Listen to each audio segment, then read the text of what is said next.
আমি ডিজিপি সাহেবকে বলেছি 112 চালু করতে হবে। ইউপিতে এখন 6 মিনিটে পুলিশ রেসপন্স করে।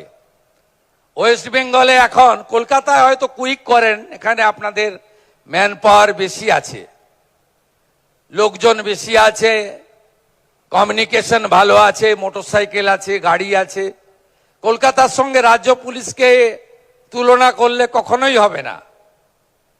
ইউপিতে 6 মিনিটে রেসপন্স করে, আর বেঙ্গলে 3 ঘন্টায় রেসপন্স করে।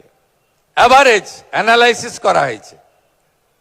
এটা সমাধান কি? সমাধান এক, ম্যান পাওয়ার, 2 হচ্ছে 112 ডেডিকেটেড 4টে করে গাড়ি প্রতি থানায় দিতে হবে। তাই 1 বছরে তো পারবো না, এত টাকা তো নেই। এবারের জন্য 100 কোটি টাকা দিয়েছি। আমাদের 552টা থানা, তাই তো? সব থানায় একটা করে গাড়ি চলে যাবে, 112 ডেডিকেটেড। পরের বাজেটে আরো 2টো দিয়ে দেব, 3টে হয়ে যাবে মার্চের মধ্যে।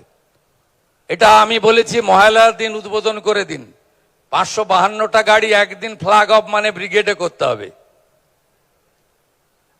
তার সঙ্গে পুলিশ রিক্রুটমেন্ট বোর্ড সচলন। আপনি যতক্ষণ না ম্যান পাওয়ার দিতে পারবেন, আমি সেন্ট্রাল হোম সেক্রেটারিকে, হোম মিনিস্টারকে রিকোয়েস্ট করেছিলাম যে সিএপিএফ এসেছিল, আমাদের অমরনাথ যাত্রা আরো ল অ্যান্ড অর্ডারে উঠে গেছে, চলে যায় স্বাভাবিক, এবং এবারে পোস্টপল ভায়োলেন্স নেই বললেই চলে, খুব জিরো, একদম লেস নাম্বার। তা আমাদের 50 কোম্পানি মাত্র ছিল।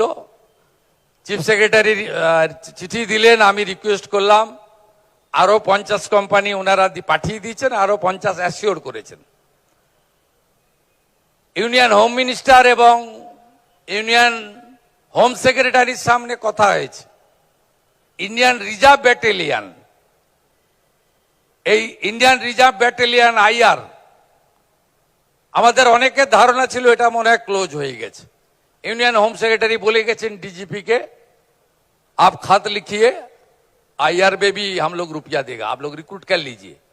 আমি বলেছি 10-15-20 হাজার ভালো স্মার্ট আইআর ফোর্সও নিয়ে নেন। এর আগে আইআর ফোর্সের খুব গুডউইল ছিল, আমি অনেক অ্যাজিটেশনও করেছি নন্দীগ্রাম ইত্যাদি। সেই সময় আইআর বাহিনীর সঙ্গেও আমার দেখা হয়েছে, খুব ভালো, একদম অর্গানাইজ ফোর্স। আমাদের এইভাবে অনেক কাজ করতে হবে।